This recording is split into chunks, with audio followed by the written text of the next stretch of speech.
Hello and welcome to this video about trading in Path of Exile 2. This will be about how you can make money or divines trading in Path of Exile 2, but I will start with something that will be useful to you even if you don't want to trade for divines, just looking for the best gear for your character.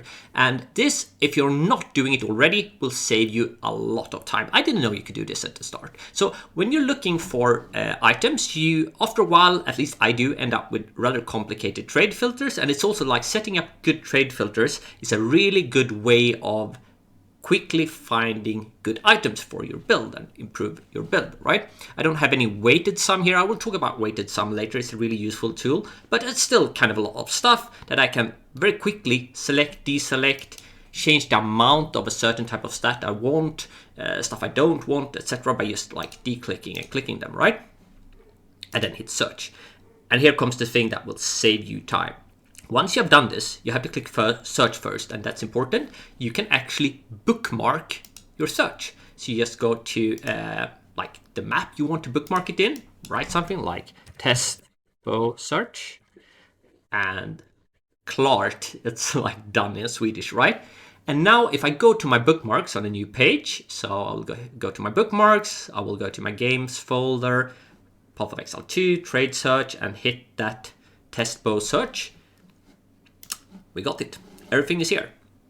So you can very easily set up like a ton of different bookmarks for everything you want to look for, like emeralds, like helmets, body armors, everything, and have it kind of set to just quickly be able to tweak the searches a little bit. And that way you can very quickly open 5, 6, 7 tabs with all your favorite items that you're currently looking for without spending more than, a few seconds. Right? So that's my first tip. Now let's talk about how you can actually make money trading, or money divines, right? In-game money, trading in Path of Exile. Before we talk about trading and making money trading in Path of Exile 2, let's talk a bit about the crafting. So crafting in Path of Exile 2 is a bit like playing the roulette, except it's a lot less chance that you will actually win. If you start with a base item, a white item, and you start using Exalt Orbs, the chance of actually getting all the 6 different stats that you want and also roll rather high tiers of that stat, I mean, that's next to nothing with the amount of different stats you can actually roll, right?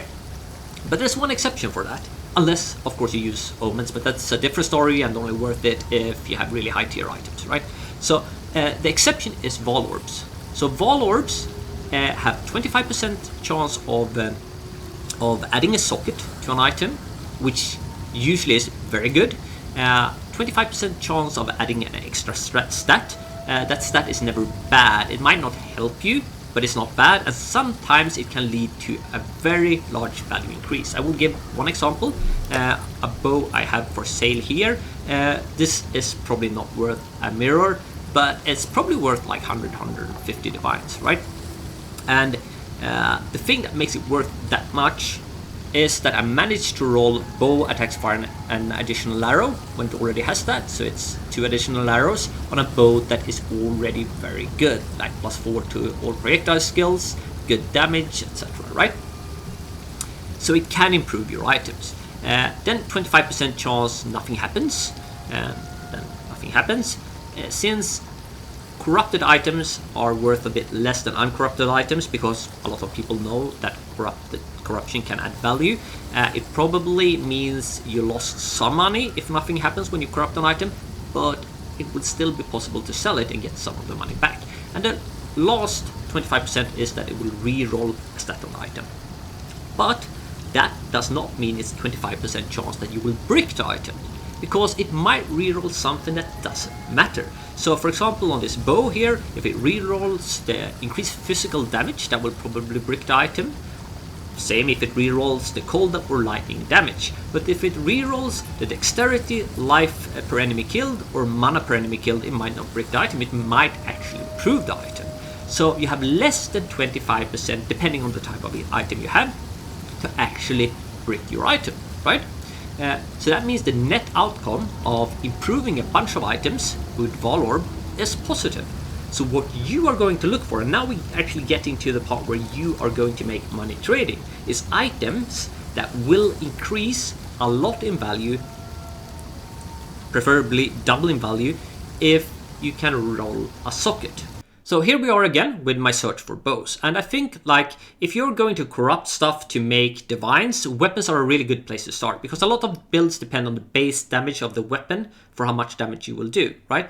And that means that if you get that extra socket, you can put 20% extra physical damage, and that will kind of, at least at certain thresholds, bring the weapon up in damage and make it a lot more valuable, right? So that's why weapons are an easy place to start. Another thing that you can use to your advantage is that people tend to not price in between the divines. What I mean by that is people don't put one divine and something, right? They put one divine or two divines, which means you can find items that are very close to the value of two divines for one divine, simply because people have seen like there's too much competition in the two divine price point, right? So they put it at one divine.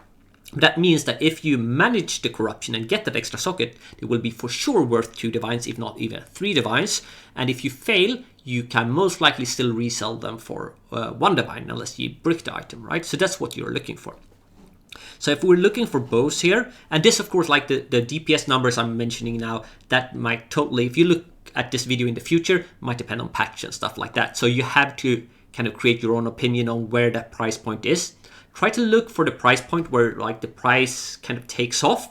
You can usually find it for weapons, like currently it's like 400 DPS for bows, a little bit depending if you have like breakdown skills, cold damage, arrows and stuff like that. But it usually takes off. You very fast go for like 1, 2, 3 divines. There's not that many items for sale. So that's the price point you're looking for. So because you want to bring them up from the price point to where there are many items, priced at one divine, to the price point where there are not that many items for sale, right?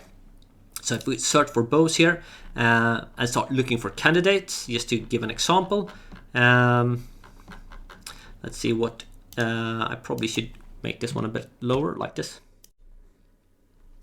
All right, so here we got a candidate. I also, like, this is another tip. Usually, for some reason, right, people tend to misprice items that are not already upgraded. And adding the sockets and extra quality, that's the cost is very low, like 10 exalts, right?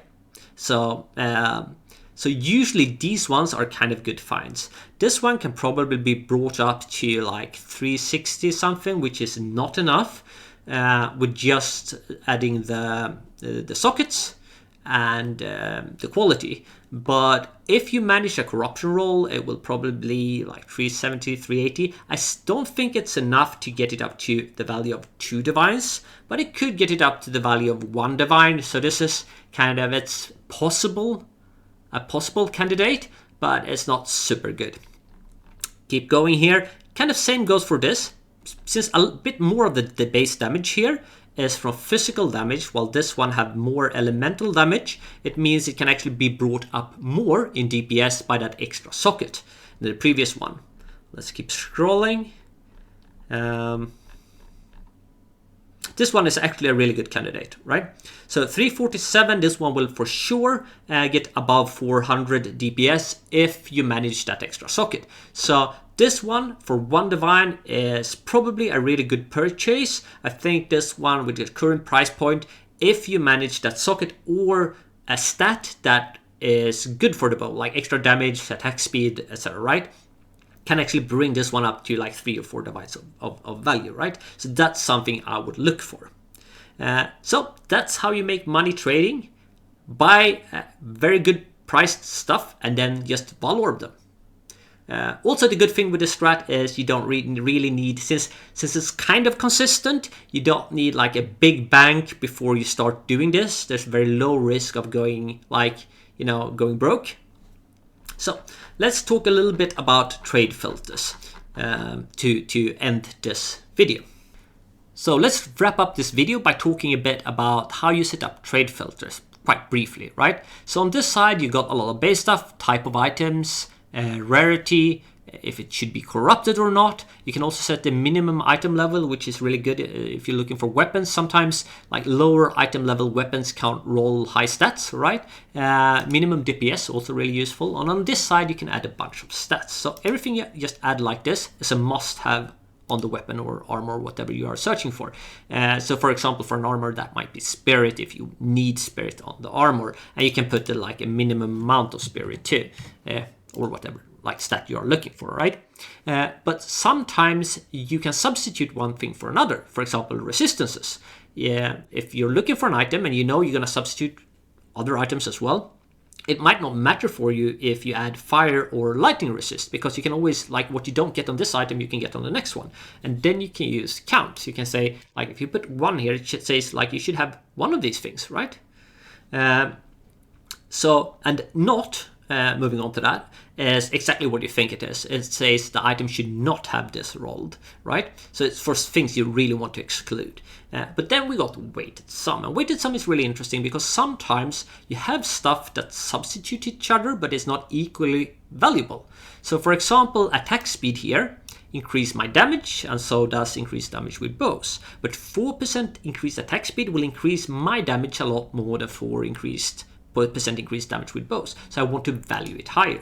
So if I set a weighted sum up here, what this means is, and I set the value 6 here, for example, and 2 here for damage with bows, what this means is that 4 increased attack speed with bows will add 6 times 4, so 24 to this value, while 4% increased damage with bows will add 2 times 4, so just 8 to this damage. So that way I can value one thing that substitute another thing higher.